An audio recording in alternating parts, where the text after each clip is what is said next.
I have to talk about Christian Kirk. I mean, I don't know what the hell is Trent Baalke doing, but 4 years, $72 million.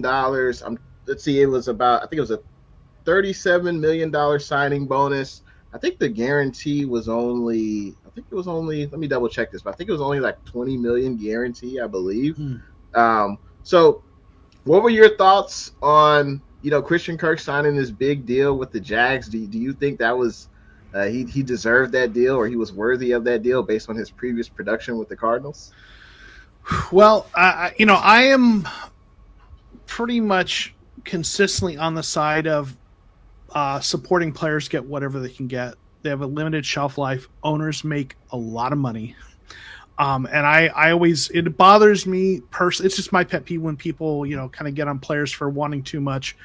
They got maybe, some of them might only have 3 years. Some of them get one contract, and so I say God bless him. Okay. Yeah. In terms of Christian Kirk, from a roster building perspective, just being objective, they overpaid for his, and with a contract, you're sometimes people say, is he worth it? Well, you're always projecting future production, right? And he's talented, and he'll be a nice player for them. And as long as he can stay healthy, he'll be productive. But that's a lot to pay for a player of his profile, a guy who's best as a slot receiver. And slot receivers are important in the NFL offenses, but that's a lot of money. They're on a rookie contract with their quarterback, so I get that now's the time to spend. But the rumblings around the league was that was an overspend, and a lot of other teams were. The whispers were, that you're hearing on Twitter, that other teams were frustrated with the Jaguars for kind of blowing up the wide receiver market that way. Yeah, and who else was bidding for his services at that price tag? I mean, the Cardinals would have liked to have him back, but they weren't they weren't bidding with that. No. And as a Cardinals fan, I would like to have had him back, but I wouldn't want to have paid that much for him. So that's why I say God bless him. Go get that back. Someone was going to pay you that. If they're willing to pay you that, take it, and I don't fault you for it. I absolutely agree with what you said, and I don't want to come off as – I would never tell a player to take less money to stay with the team, or you don't necessarily deserve that. But I'm just curious, who were the Jaguars bidding with? Like, who? I don't know what other team was going to give him that.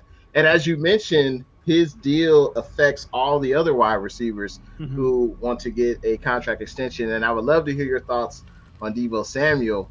But, looking at Christian Kirk's stats, he played, I think he played out of 4 seasons with the Cards. He played in 3 out of 4 seasons where he played double-digit games. He didn't play every game, but he played, I would say, a majority of the games, like 80 to 85% of the games. In those 4 seasons, he had about 236 catches, almost 3,000 yards receiving, 17 touchdowns. I think he was productive, but he was never the number one receiver. And now the Jags are paying him to be that. And, I guess, hey, we'll see what happens. But at least they get their young quarterback, a veteran receiver. And, hey, maybe he will start having numbers like DeAndre Hopkins. I don't know, but I mean, they're paying a premium because they're not a good team right now. Right. If that's why, players will take a little less to go to a situation where they have a better chance to win sometimes. But if you're the Jacksonville Jaguars and you got to overpay. You got to overpay. I mean, you had a really bad situation with your coach. You've got a rookie quarterback who was supposed to be really good and was a little uneven.